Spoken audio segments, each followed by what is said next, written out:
তারাতলা বিপর্যয়ে গতকালই মুখ্যমন্ত্রী শুভেন্দু অধিকারীর হুঁশিয়ারির পরই প্রাক্তন মেয়র ফিরহাদ হাকিমের ওএসডি কালীচরণ বন্দ্যোপাধ্যায়, যাকে গ্রেপ্তার করা হয়, আজ তাকে আদালতে তোলা হয় এবং ৪ জুলাই পর্যন্ত পুলিশ হেফাজতের নির্দেশ দিয়েছে আদালত। সরাসরি আমাদের প্রতিনিধি ময়ূক ঠাকুর চক্রবর্তী আমাদের সঙ্গে রয়েছেন। ময়ূক, আজকে আদালতে ঠিক কি হলো?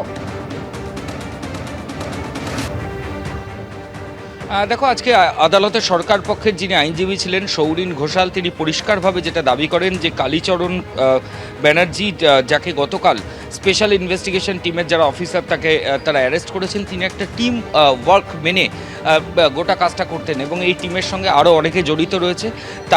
তাদের নাগাল পাওয়া অত্যন্ত জরুরি এবং তার পাশাপাশি সরকারি আইনজীবী এটাও বলেন যে একজন রক্ষাকর্তা আছেন এই কালীচরণের ওপর, যে রক্ষাকর্তার কারণেই তিনি ইমিউনিটি পেয়ে এই ধরনের অন্যায় করেছেন।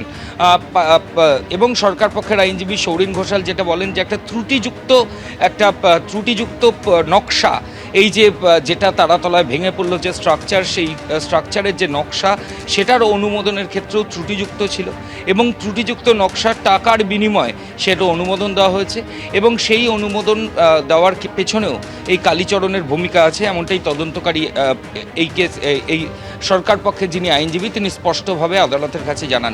14 দিনের পুলিশ হেফাজত চেয়ে কোর্টের কাছে আবেদন জানানো হয়েছিল। ব্যাংশাল আলিপুর আদালতের ম্যাজিস্ট্রেট 4 জুলাই পর্যন্ত কালীচরণকে পুলিশ কাস্টাডিতে পাঠানোর নির্দেশ দিয়েছেন।